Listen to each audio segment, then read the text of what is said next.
ఏపీలో దేవాలయాలన్నింటినీ గత జగన్ రెడ్డి ప్రభుత్వం నిర్వీర్యం చేసిందని మంత్రి ఆనం రామనారాయణ రెడ్డి మండిపడ్డారు.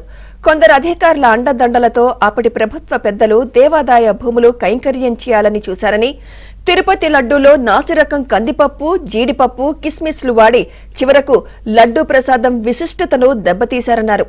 రామతీర్థం శ్రీరాముడి తల తొలగించడం, అంతర్వేది రథం దగ్ధం వ్యవహారం, విజయవాడ కనకదుర్గ అమ్మవారి వెండి సింహాలు మాయం అవడంపై మరొకసారి నివేదికలను తెప్పించి అవసరమైతే విచారణ చేయిస్తాము అంటున్న మంత్రి ఆనంతో మా ప్రతినిధి సత్య ఫేస్ టు ఫేస్.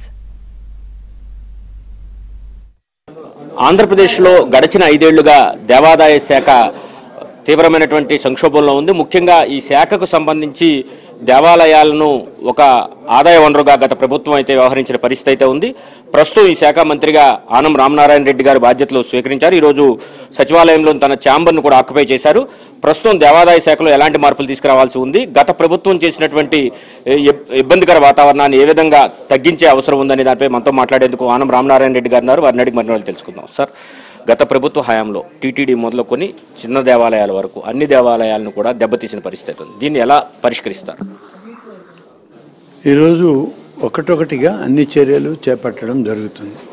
గతంలో జరిగిన లోపాలన్నింటినీ సరిచేయడమే ఇవాళ దేవాదాయ శాఖలో మా అందరి యొక్క బాధ్యత. కృష్ణా జలహారతులు పవిత్ర సంగమం, ఇది గతంలో చంద్రబాబు నాయుడు గారు ఏదైతే గోదావరి జలాలను తీసుకొస్తే కృష్ణా జలాలతో కలిపారో పట్టిసీమ ద్వారా, అక్కడనే కృష్ణా జలాలకి గోదావరి జలాలు కలుస్తున్నాయి. ఈ ప్రాంతంలో మనం జలహారతి ఇవ్వాలని చెప్పి ఒక పవిత్రమైనటువంటి కార్యక్రమాన్ని, అది ఆధ్యాత్మికంగా అలాగే పర్యాటక రంగంగా అన్ని విధాలా బాగుండాలని చెప్పి ఆయన నిర్ణయం తీసుకొని మొదలుపెట్టారు. కానీ గడిచిన 5 సంవత్సరాలు అసలు జ్యోతి వెలిగించడానికి కూడా ముందుకు రానటువంటి దేవాదాయ శాఖ మంత్రులు, ఆనాటి ముఖ్యమంత్రి తిరుమల తిరుపతి దేవస్థానాన్ని ఒక పునరావాస కేంద్రంగా మార్చేశారు. జంబో పాలక మండలి వేసి తర్వాత కోర్టు చివాట్ల తర్వాత వాటిని తగ్గించిన పరిస్థితి అయితే ఉంది. ఇదే విధమైన పరిస్థితి అన్ని దేవాలయాల్లో ఉంది. దీన్ని పరిష్కరించడానికి ఏం చెప్పారు? దీన్ని ఇప్పటికీ మేము చర్యలు తీసుకుంటా ఉన్నాం.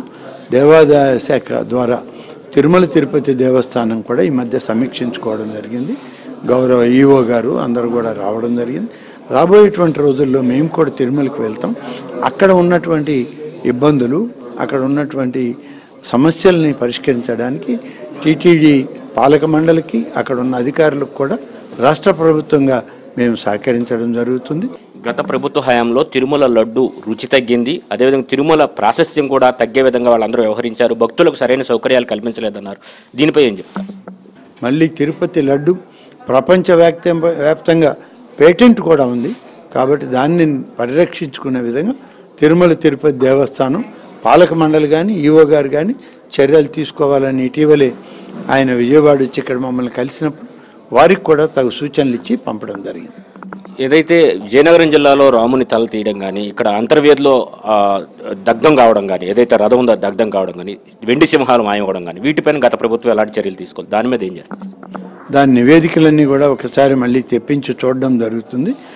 అనుమానాస్పదమైనటువంటి నివేదికలు అయితే సంపూర్ణమైన నివేదికలు తెప్పించడానికి మళ్ళీ అధికారులకు ఆదేశాలు ఇచ్చి అన్ని నివేదికల్ని క్షుణ్ణంగా పరిశీలించాక జరిగినటువంటి దాని మీద ఎవరి తప్పు ఉన్నా, ఎవరు తప్పు చేసున్నా వాళ్ళ మీద కఠినంగానే ఉంటాయి శిక్షలు. నిజానికి దేవాదాయ శాఖ ఒక ఆదాయ శాఖ కాదు, కేవలం హైందవ ధర్మాన్ని ప్రచారం చేయాల్సిన బాధ్యత దీని మీద ఉంది. హైందవ ధర్మాన్ని గత 5 ఏళ్లుగా ఎక్కువగా అన్యమత ప్రచారం పెరిగింది. ఈ టైంలో హైందవ మతాన్ని తిరిగి పూర్తి స్థాయిలో జనంలోకి చొప్పించడానికి ఏం చర్యలు తీసుకుంటారు?